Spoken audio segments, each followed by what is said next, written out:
ఐడ్రీమ్, నేను మీ మాధురి. మనం ఊపిరి తీసుకోవటంలో ఇబ్బందికి దారితీసే ఊపిరితిత్తుల సమస్యనే సిఓపిడి అంటారు. మొదట్లో ఈ సమస్య వస్తే వయసు పైబడుతున్నదని చెప్పడానికి సంకేతమని అనుమానించేవారు. కానీ కాలక్రమేణా ఈ సమస్య మరింత తీవ్రతరం అవుతోంది. అందుకే వీలైనంత త్వరగా దీన్ని గుర్తించి తగిన జాగ్రత్తలు తీసుకోవాలి అంటున్నారు వైద్య నిపుణులు. అసలు ఈ ఊపిరితిత్తుల వ్యాధి ఎందుకు వస్తుంది, వచ్చినప్పుడు ఎలాంటి జాగ్రత్తలు తీసుకోవాలో ఇప్పుడు తెలుసుకుందాం. కాలుష్యం, ధూమపానం కారణంగా మనల్ని ఇబ్బంది పెట్టే ముఖ్య ఆరోగ్య సమస్యల్లో సిఓపిడి ముఖ్యమైనది.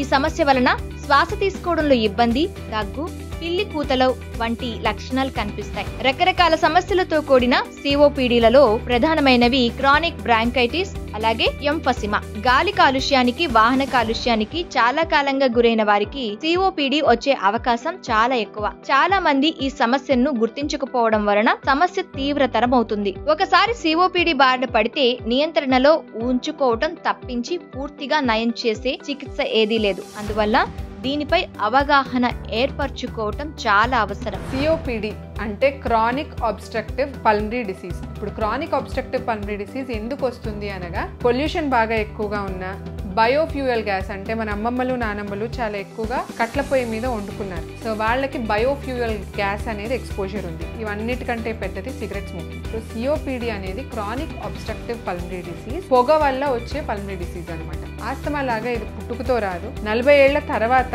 ఆయాసము, దగ్గు, పిల్లి కూతలు ఇవన్నీ బ్యాక్ డ్రాప్ లో పెట్టుకుంటే సిగరెట్ స్మోకర్ మెయిన్ గా వీళ్ళకి సిఓపిడి అనే జబ్బు చాలా కామన్ గా వస్తుంది. సిఓపిడి అనేది ఖచ్చితంగా చాలా తీవ్రమైన సమస్య. ఇది ఎక్కువగా స్మోకర్స్ లో వస్తూ ఉంటుంది. కాక నాన్ స్మోకర్స్ లో ఎంఫెసిమా లేదంటే α1 యాంటీట్రిప్సిన్ డెఫిషియన్సీ పుట్టుకతో ఉంటే ఇది కూడా సిఓపిడి లక్షణమే. ఈ ఇద్దరు కైండ్ ఆఫ్ పీపుల్లో సిఓపిడి అనేది వచ్చినప్పుడు స్మోకింగ్ అనేది అవాయిడ్ చేయమని ఫస్ట్ చెప్తాము. ఇదే కాకుండా మందులు, కొన్ని రకాల టాబ్లెట్స్, ఇమ్యునైజేషన్స్ కూడా ఇస్తూ ఉంటాము. నెబులైజేషన్స్ కూడా ఖచ్చితంగా తీసుకోవాల్సి వస్తుంది ఈ సిఓపిడి పేషెంట్స్. సిఓపిడి పేషెంట్స్ మెల్లమెల్లగా ప్రోగ్రెస్ అయిన కొద్దీ 50 years 60 years severity of disease ఎక్కువైనప్పుడు ఒక్కొక్కసారి హోమ్ ఆక్సిజన్ కింద ఎవ్రీడే పెట్టుకోవాల్సి వచ్చిన పరిస్థితి రావచ్చు. వీరికి లంగ్ ట్రాన్స్ప్లాంటేషన్ లేదంటే రీజనరేటివ్ లంగ్ థెరపీ అనేది కూడా ఇవ్వబడుతుంది. మా దగ్గర గ్లెనిగల్స్ హాస్పిటల్లో సిఓపిడికి రీజనరేటివ్ మెడిసిన్ అనేది కూడా ప్రాక్టీస్ చేయబడుతుంది. ఈ ఊపిరితిత్తుల వ్యాధి ఉన్న వారిలో శ్వాసకోశ ఇబ్బందులు చలికాలంలో తీవ్రంగా ఉంటాయి. కాలుష్యంలో తిరిగేవారు, ఫ్యాక్టరీలలో పనిచేసేవారు, రసాయనాలతో పనిచేసేవారు, అలాగే స్మోకర్స్, పాసివ్ స్మోకర్స్ లో ఇది ఎక్కువగా కనిపిస్తుంది. వాయునాళాలు సన్నబడడం వల్ల ఊపిరితిత్తులు బరువుగా ఉన్నట్లు, ఛాతి పట్టేసినట్లు, శ్వాస ఆడనట్లు అనిపిస్తుంది. చాలా మంది సిఓపిడిని వెంటనే గుర్తించకుండా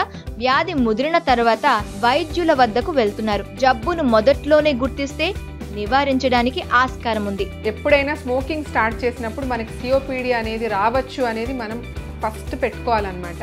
any smoker time to time first smoking ఆపేయటానికి ట్రై చేయాలి. ఇదే కాకుండా డాక్టర్ని సంప్రదించి chest X-ray, pulmonary function test, కొన్ని రకాల బ్లడ్ టెస్ట్ అంటే ఈయోసినోఫిల్ కౌంట్, హిమోగ్లోబిన్ ఇవన్నీ కంపల్సరీ చేసుకోవాల్సి వస్తుంది. ఇదే కాకుండా వీరు మాత్రం ఆక్సిజన్ కి హుక్ ఆన్ అయి ఉంటే, ఆక్సిజన్ డిపెండెంట్ అయిపోయినట్టయితే కంపల్సరీ రీజనరేటివ్ మెడిసిన్ లేదా లంగ్ ట్రాన్స్ప్లాంట్ అనేది పరిశీలించాల్సి వస్తుంది.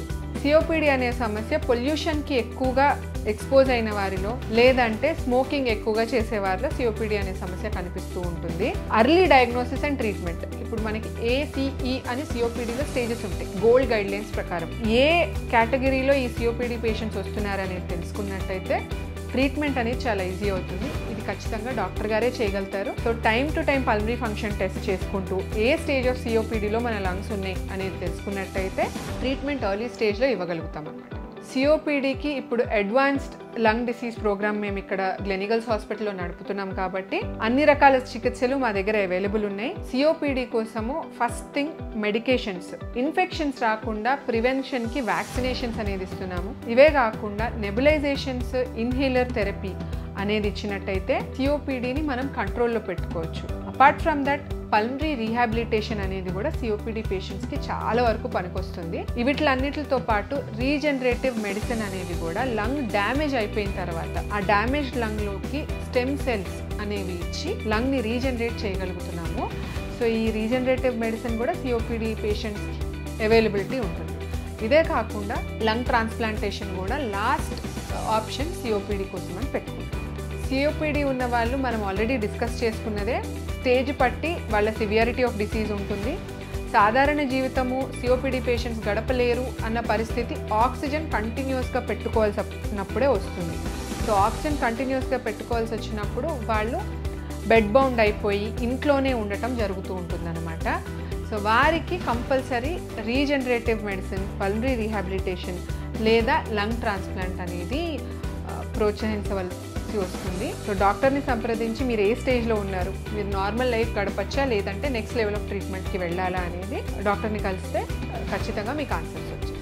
COPD ఉన్నవారు సిగరెట్ తాగడం మానేయాలి. సిగరెట్ తాగే వాళ్లకు దూరంగా ఉండాలి. పౌష్టికాహారాన్ని డైట్ లో చేర్చుకోవాలి. బ్రీతింగ్ వ్యాయామం చేస్తూ ఊపిరితిత్తులు బలంగా తయారయ్యేలా చూసుకోవాలి. వైద్యుల సలహా ప్రకారం వ్యాక్సిన్స్ వేయించుకోవాలి. ఫ్యాక్టరీలో పనిచేసేవారు రసాయనాలను పీల్చుకోకుండా విధిగా మాస్కులు ధరించాలి.